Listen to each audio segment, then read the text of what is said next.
first question is for Jack.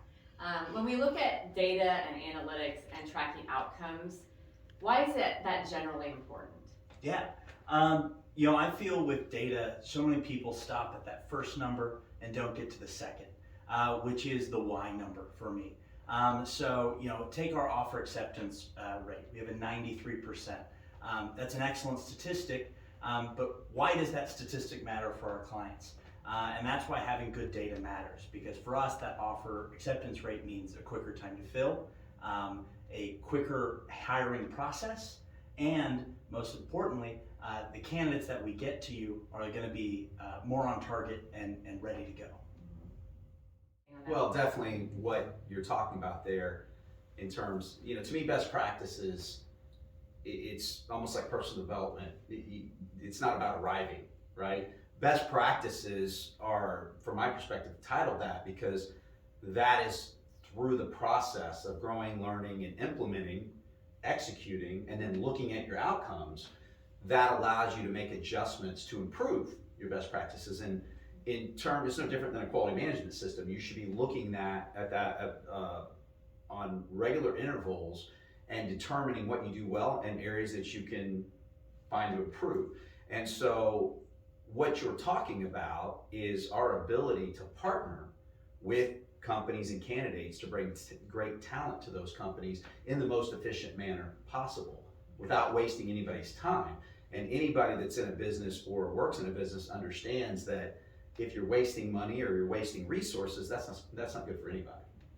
Well, from a consultant standpoint, we can use that data to show why our offer acceptance rate is so high, why certain best practices have been implemented, because there's something behind it. It's not just a feeling that we want to do. It's actually, this is the raw data that shows how we can improve a process.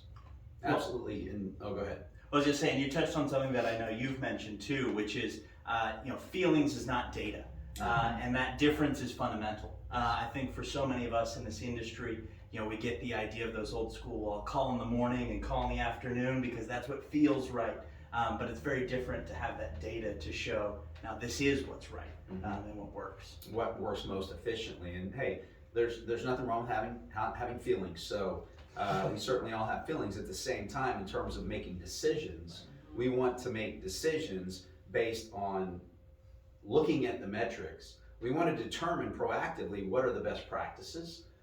In this case, we're talking about how we partner with clients and candidates and why that data, those outcomes, and then the analytics that tie into that make sense, because that way we can look at our processes, we can make adjustments based on the outcomes, and then we have the best chance of partnering with our clients and our candidates. And I think the other piece that's vitally important is, what is the competition doing? What are other firms? If you're a company looking for a partner, now if your goal is to be transactional and to take more of the shotgun approach with multiple firms, that is a strategy. I personally don't think that's the best strategy. What we put into things is directly correlates with what we get out in most scenarios.